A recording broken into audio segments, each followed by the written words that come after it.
ప్రతి ఉదయం ప్రభువుతో ప్రారంభం అనే ఈ కార్యక్రమాన్ని వింటున్న దేవుని బిడ్డలైన మీ అందరికీ మన ప్రభు అయిన యేసుక్రీస్తు నామములో శుభములు కలుగునుగాక. గడిచిన దినమంతా మందిరానికి వెళ్ళి దేవుణ్ణి ఆరాధించి స్తుతించి గణపరిచారని, చక్కటి వాక్యాన్ని విని హృదయం నిండా ప్రభు మాటలు నింపుకున్నారని నేనెంతగానో నమ్ముచున్నాను. మిమ్మల్ని బట్టి ప్రభువుని స్తుతిస్తూ ఉన్నాను. ఈ ఉదయకాలం కూడా దేవుని వాక్యాన్ని విందాము. కీర్తనా గ్రంథము 121 అధ్యాయము 3వ వచనము.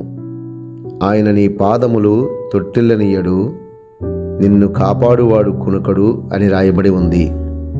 అంతే కదండి. ఈ లోకంలో ఎన్నో బంధాలు, స్నేహాలు, బంధుత్వాలు మనకు కనిపిస్తూ ఉంటాయి. అవన్నీ కూడా అన్నీ మన పక్కనే ఉన్నట్టుంటాయి. కానీ మనం పడిపోతున్నప్పుడు, మనం జారిపోతున్నప్పుడు, మనము కృంగిన వేళ నిరాశలో ఉన్నప్పుడు మనల్ని ఎవ్వరు కూడా ఆదరించేవారు ఉండరు. ఒంటరిగా మారిపోతూ ఉంటాము.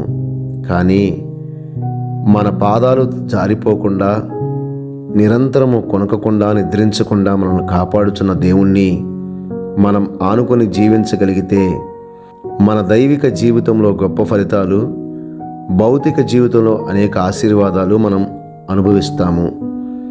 బైబిల్ గ్రంథంలో ఉన్న భక్తులందరూ కూడా అలాగే ప్రభువుని సంతోషపరిచి ఆనందపరిచారు. అనేక బహుమతులు వారి జీవితాల్లో పొందారు. ప్రభువైన యేసుక్రీస్తు నీటిలో నుంచి బయటకు వచ్చినప్పుడు ఈయన యందు నేను ఆనందిస్తున్నాను అని పరలోకమందున తండ్రి పలికారు. దానియేలు జీవితం చూచినప్పుడు దేవుడు ఎంతగానో ఇతడు నాకు బహుప్రియుడు, ఈయన యందు నేను ఆనందిస్తున్నాను అన్నాడు. మరి ఈనాడు మనం ప్రభువుని ఆనందపరిచేవారుగా ఉన్నామా?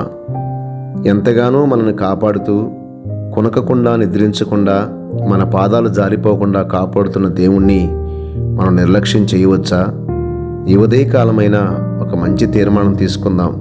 ప్రభువా, నీ యొక్క పరిశుద్ధ మార్గంలో నేను నిలబడాలని ఎంతగానో ఆశ కలిగి ఉన్నాను అని ప్రభు పాదాలు పట్టుకొని ప్రార్థన చేద్దాం. ప్రేమగల తండ్రి, దయగల ప్రభువా, నీకు స్తోత్రాలు. మమ్మల్ని ఎంతగానో కాపాడుతున్నావు. రాత్రి పగళ్ళు మమ్మల్ని కంటి పాప వలె చూచుకుంటున్నావు.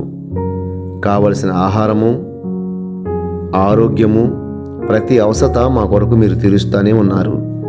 కానీ నిన్ను కూడా నేను సంతోషపెట్టాలని, నా యందు నీవు ఆనందించాలని, నా బ్రతుకు, నా ప్రవర్తన, నా ఆలోచన అన్నీ కూడా నిన్ను ప్రతిబింబించేలాగా జీవించాలని ఆశపడుతున్నాను. నా ఆశను, నా ఉద్దేశమును బలపరిచి నీ కొరకు జీవించే జీవితాన్ని నాకు దయచేయమని, నిరంతరము మమ్మల్ని నడిపించి బలపరచమని యేసుక్రీస్తు నామములో ప్రార్థిస్తున్నాను పరమ తండ్రి. ఆమేన్.